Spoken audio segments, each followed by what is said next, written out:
Salut mes Nakamas, c'est Log, j'espère que vous allez bien. Aujourd'hui, on va parler de l'épisode 807 et 808. Avant de faire la critique analyse, je voudrais poser une question et répondez-moi dans les commentaires. Ceux qui ne lisent pas le manga, ceux qui découvrent l'anime, comment avez-vous ressenti cet épisode ?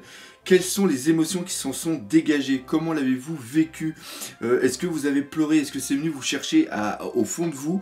Parce que, personnellement, quand j'ai lu le chapitre, j'avais la voix qui déraillait un petit peu. Le lendemain, quand j'ai fait la critique analyse, j'étais encore hyper ému. Et quand j'ai fait quand j'ai regardé les épisodes, j'ai encore eu ma larme. Donc je ne sais pas pour vous, vous qui avez découvert ça ici avec la puissance de l'OST, la puissance des voix des seiyuu, Nami quand elle hurle ou quand elle ouvre, quand elle supplie. Bah, ça y est, je en parle tout de suite, je voulais pas en parler tout de suite. Mais comment veux-tu faire une critique analyse ordonnée avec un épisode, je dis bien un épisode, qui te prend tellement au trip, c'est absolument fou. Et justement dans cette critique analyse, je vais essayer de détailler un petit peu pourquoi on ressent autant d'émotions. Avant ça, on va commencer tout simplement par parler à quoi correspondent ces deux épisodes. Ces deux épisodes sont par rapport au chapitre 843, la fin du chapitre 843 et la totalité du chapitre 844. Donc on est à un chapitre et quelques petites pages pour deux épisodes, ce qui fait quand même beaucoup. Et ça c'est normal parce que pour moi, le premier épisode n'a servi absolument à rien. Enfin, je dirais pas à rien totalement, mais il y avait beaucoup trop de flashbacks. C'est-à-dire que dans l'épisode en entier, si on enlève l'opening qui est assez excellent, d'ailleurs je vous invite à regarder ma critique analyse et ma réaction live aussi de cet opening 20, qui est pour moi très très bon, on peut retirer à peu près 3 minutes et le reste sert absolument à rien. Les flashbacks, ça fait longtemps qu'on se prend des flashbacks dans la gueule de Senji. Le coup de Zeph, on l'a compris, pas la peine de nous le ramener. On l'a encore eu avec East Blue et ça vient totalement enlever une partie de la beauté de la réflexion qu'il y a autour de Senji. Parce que dans le manga, on le voit dans le carrosse en train de penser et on voit les flashbacks qui s'enchaînent très très vite. C'est-à-dire qu'à travers ça, on sent une certaine urgence dans la tête de Senji à se dire comment je peux faire pour me délivrer de la merde dans laquelle je suis actuellement. Et ça, malheureusement, le fait d'avoir rallongé les flashbacks dans l'anime vient enlever cette situation d'urgence parce que Senji, concrètement, là, il va vers son mariage, c'est-à-dire qu'une fois qu'il aura atteint Whole Cake Château, il n'a plus de solution pour pouvoir partir. C'est ça qui est vraiment important. Donc là, il est en train de réfléchir, c'est en train de s'enchaîner très très vite et malheureusement, ça a été hyper allongé dans l'anime. La deuxième chose aussi que je n'ai pas aimé dans les deux épisodes, c'est le nombre de pubs. C'est-à-dire que pour les personnes qui l'ont vu au Japon et ceux qui l'ont vu en streaming, à chaque fois que vous avez le petit interlude où vous avez les affiches et Wanted qui passent avec la petite musique, il faut savoir qu'il y a une pub. C'est-à-dire qu'on a eu une pub au niveau de l'opening, on a eu une pub après l'explication des chapitres précédents, les épisodes précédents, et après, durant un épisode, on avait au moins 2 à 3 pubs. Ce qui est hyper long. Ça, vraiment, c'était pour ce que je n'ai pas aimé au niveau de cet épisode. Par contre, au niveau de l'animation du deuxième épisode, c'était absolument monstrueux. Quand je dis monstrueux, c'est au-delà de ce qu'on aurait pu espérer pour un épisode spécial. Je vous mets ici un petit passage où on voit l'animation qui est faite à travers les Gengas. D'ailleurs, si je peux récupérer ces documents, ça serait absolument fou pour le musée, mais malheureusement, les documents de cette qualité et les dessins globaux comme ça, c'est très très dur à avoir. Mais vous voyez déjà le travail qu'il y a eu pour la petite partie animation, une toute petite partie du combat, la tension, l'intensité qu'il y avait dans les combats ont été beaucoup mieux retranscrits que dans le manga. Et ce qui est vraiment excellent, ça a été toute la musique qui est venue apporter un aspect dramatique à la scène qui est encore une fois, qui est venu me chercher tout au fond de moi. Alors, je sais pas du tout si ça se ressent au niveau de la voix, cette vidéo va peut-être être très calme, mais c'est parce que je vais avoir du mal à rendre justice à travers ces critiques analyses à tout ce que j'ai ressenti pour cet épisode et surtout toute la narration, tout le travail qu'il y a d'Ichiro Oda, qu'il y a eu en amont. C'est-à-dire qu'on peut résumer cet épisode par cette phrase « Tout ça pour ça. C'est-à-dire que tout ce qu'on a vu avant, avec un seul but, nous fait ressentir l'émotion ici. Il y a une façon dont tout ça a été présenté, une sorte de quelque chose qui est monté crescendo jusqu'à un point de rupture que je vais expliquer tout à l'heure, qui nous permet à nous, lecteurs quand c'était le manga et maintenant viewers quand on a regardé l'épisode, de ressentir la même détresse que Senji ressent. À la fin de l'épisode, avoir l'écho, d'avoir la jambe qui tremble et d'avoir les larmes qui coulent. Parce que oui, encore une fois, c'est peut-être pour ça que j'ai peut-être pas fait la réaction live, parce que je savais que j'allais encore une fois pleurer, mais c'est vraiment venu me chercher au fond. Et tout ça est dû à un fait que on commence à s'identifier à Senji. Senji est parti de Zou dans l'optique de faire une croix définitive envers son passé, c'est-à-dire quitter définitivement les fantômes de son passé qu'on avait vu, rappelez-vous, au niveau de l'intro de l'arc Jaya, c'est-à-dire que quand le bateau est sous l'eau et qu'on le voit regarder un portrait avec une femme, on comprend que c'est les fantômes de sa mère qui est à travers cette photo, et il se rend compte qu'il a encore des sentiments en lui et qu'il faut qu'il coupe ça pour pouvoir se projeter entièrement avec l'équipage après pour le reste des aventures.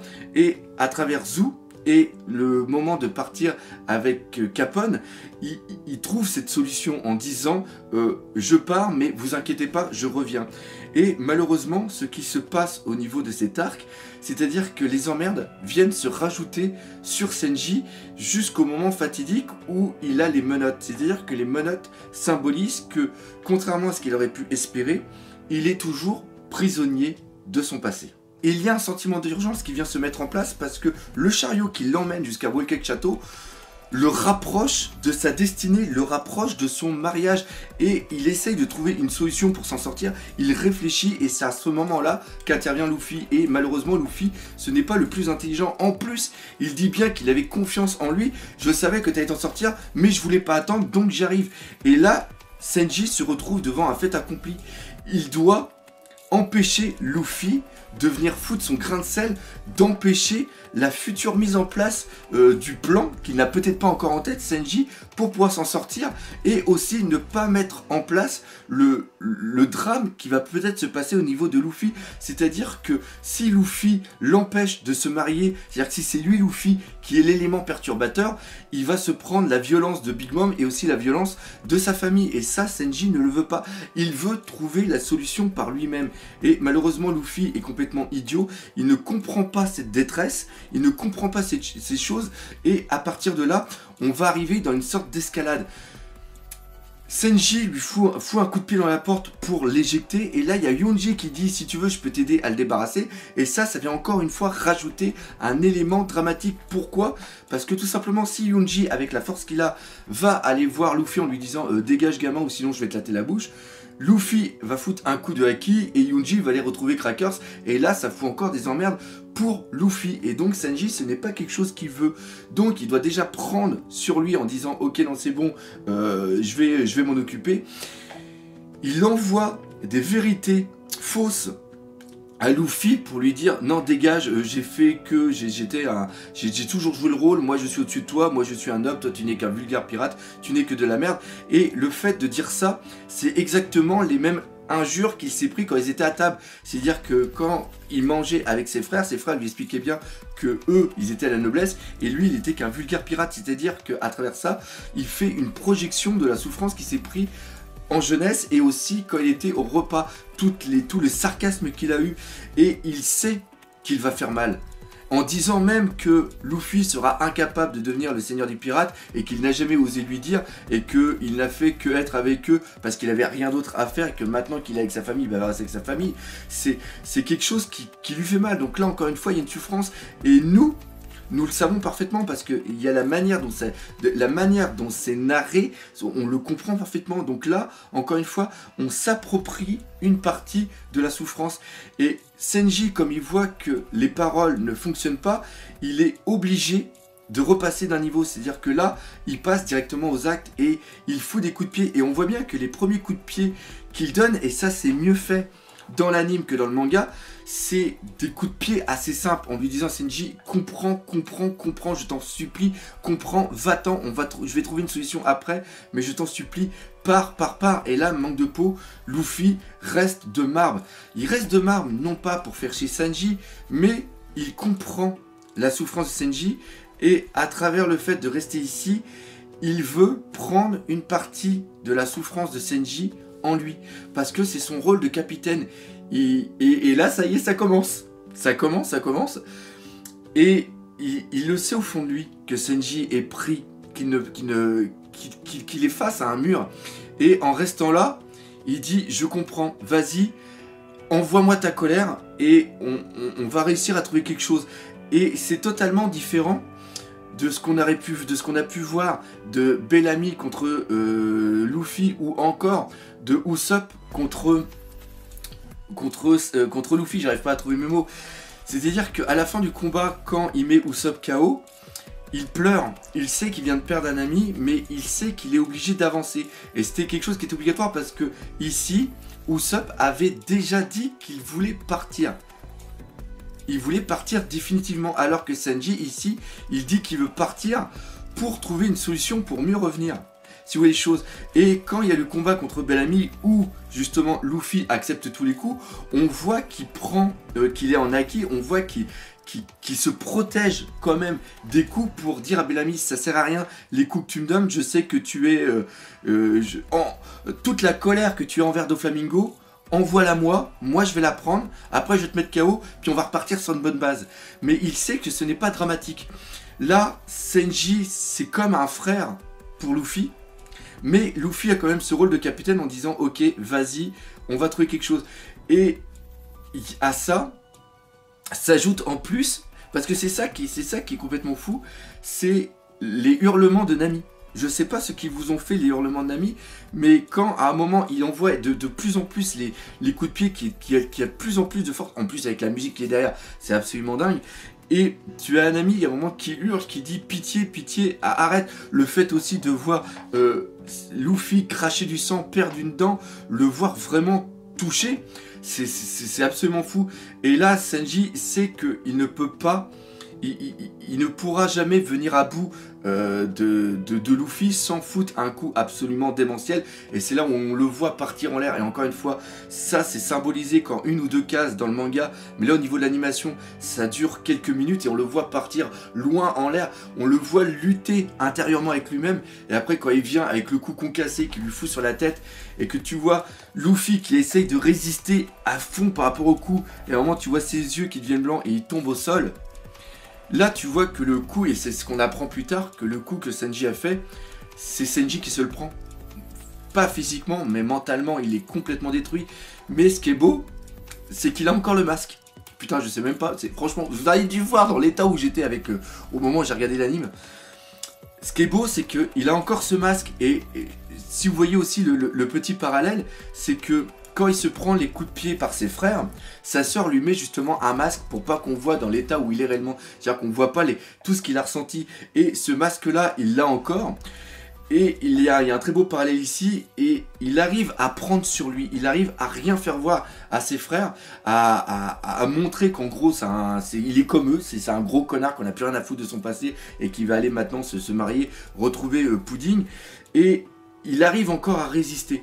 Et nous aussi, à ce moment-là, on arrive encore à résister. Sauf que quand t'as Nami qui arrive et que Nami lui met la gifle, ça, c'est terrible pour Sanji. Parce que Sanji adore les femmes. Et ne veut en aucun cas faire mal aux femmes. Et il sait que tous les coups qu'il a donnés à Luffy ont été mentalement répercutés à Nami. Nami a énormément souffert. Et il y a un autre parallèle, et c'est même un parallèle inversé qui est magnifique ici, c'est-à-dire que tu as Sanji qui a quitté sa famille pour aller rejoindre un équipage de pirates, et c'est pour se sauver lui-même. Or, Nami, elle a dû quitter sa famille qu'elle aimait pour rejoindre un équipage de pirates qu'elle n'aimait pas. Ce qui est totalement l'inverse de ce qu'il y a Sanji. Et elle a dû, à un moment faire mal à Usopp, lui faire croire, pour lui dire non, je ne veux pas rester avec vous, moi je suis avec Arlong. Et c'est elle qui s'est blessée, elle s'est auto-mutilée justement pour faire croire à l'équipage d'Arlong qu'elle avait tué Usopp. Et elle a été dans la même situation. Et elle a trouvé la force de pouvoir s'en sortir, de pouvoir jouer une sorte de mascarade. Elle ne comprend pas que Sanji, lui, fasse autant mal à son capitaine. Et c'est ça qui est terrible. Et quand nous on regarde, on a l'émotion qui est vraiment à un niveau extrême, c'est-à-dire que comme ça arrive quelquefois dans la vie, c'est-à-dire que tu te prends plein de souffrances à droite et à gauche et tu accumules, et à un moment, il y a une petite chose qui fait péter le barrage et toute la souffrance que tu as en toi, toute la souffrance que tu as pu avoir au cours de plusieurs années, vient un moment s'évacuer. Et là tu le vois, c'est-à-dire que Sanji est dans le carrosse, il met sa main devant sa tête pour pas faire voir qu'il est à deux doigts de pleurer, on voit sa jambe qui tremble, et là, tu as Luffy qui se relève, c'est-à-dire que au lieu de laisser Sanji partir et garder cette souffrance en lui pour pas la faire voir aux autres, il vient se lever et faire ce speech, l'un des plus beaux speeches que j'ai entendu au niveau de One Piece. On est au-delà de Corazon avec l'eau quand il dit non tout va bien aller, aie confiance et tout. Là t'as un truc qui est absolument fou et c'est pour moi l'un des plus beaux passages de cet arc où il dit que celui-là qui a le plus souffert ce n'est pas moi, c'est-à-dire c'est pas Luffy qui a le plus souffert, c'est bien toi et je le sais. Il lui dit bien qu'il est au courant de tout ce qu'il a ressenti et c'est exactement ce que nous aussi on ressent au même moment. C'est ça qui est beau, c'est ça qui est absolument incroyable. Et surtout le fait de dire que j'ai besoin de toi pour devenir le seigneur des pirates et tant que tu ne reviendras pas, eh ben je ne bougerai pas d'ici. C'est-à-dire que ce qu'il chérit le plus au monde, devenir le seigneur des pirates, être libre tout simplement, ça devient secondaire par rapport à l'amitié de quelqu'un. Je sais pas si...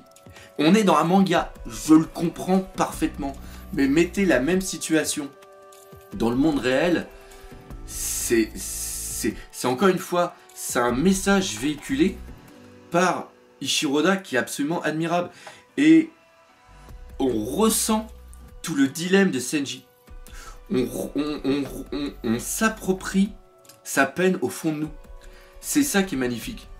Et on l'a toujours détesté avant de ne pas être, de ne pas réagir. C'est là, comme on dit, c'est l'année de Sanji, comme Ishiroda l'avait dit. Et là, tu le ressens. Je sais que j'ai eu énormément de mal à l'expliquer quand j'ai fait la critique analyse du chapitre 844. Et je m'aperçois qu'ici, au niveau de l'anime, c'est encore plus dur. Parce que les sentiments, tu les vis au fond de toi. Et essayer de le partager à travers une vidéo, c'est encore une fois, c'est assez difficile. Mais par contre, ce qui est magnifique, c'est de se dire que on est plusieurs milliers dans le monde qui avons regardé cet épisode-là et nous avons ressenti la même chose. Alors pareil, à degrés assez divers, mais ça nous a touchés. Et pleurer, ressentir ça pour un anime plusieurs fois, parce que on peut le compter, on le compte pas que sur le doigt d'une seule main, le nombre de fois qu'on a ressenti quelque chose au niveau de One Piece, c'est vraiment sa force. C'est-à-dire que ici, il y a eu tout un travail en amont qui a été fait pour nous faire ressentir cet épisode d'une façon 10 fois plus intense que si ça avait été fait d'une autre façon. Franchement, c'est hyper dur. J'espère que j'arrive bien à véhiculer ce que je veux expliquer, mais voilà quoi. C'est encore une fois, j'avais fait un beau petit plan tout à côté pour bien faire ça, mais c'est l'émotion qui a encore pris le pas. Non, franchement, je suis content. Je suis content de regarder l'anime. Et si vous connaissez des personnes qui crachent sur l'anime et qui disent que l'anime c'est de la merde, et ben dites-leur, regardez ça. Et encore une fois, là je suis en train de préparer parce que il est assez dur. Mais je vais essayer de vous faire un bon petit AVM, anime versus manga pour ce passage. C'est quelque chose que j'avais en tête depuis un bout de temps. Je voulais voir comment était l'épisode.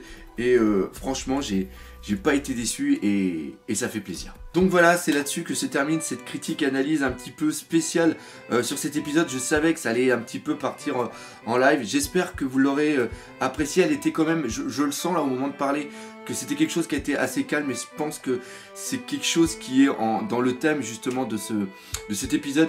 J'espère que vous l'aurez apprécié. Si c'est le cas, comme d'habitude, n'hésitez pas à partager, parlez-en autour de vous, laissez des commentaires, c'est très très important, même si je ne réponds pas, je les lis tous, et surtout, n'oubliez pas le principal, One Piece, c'est la vie.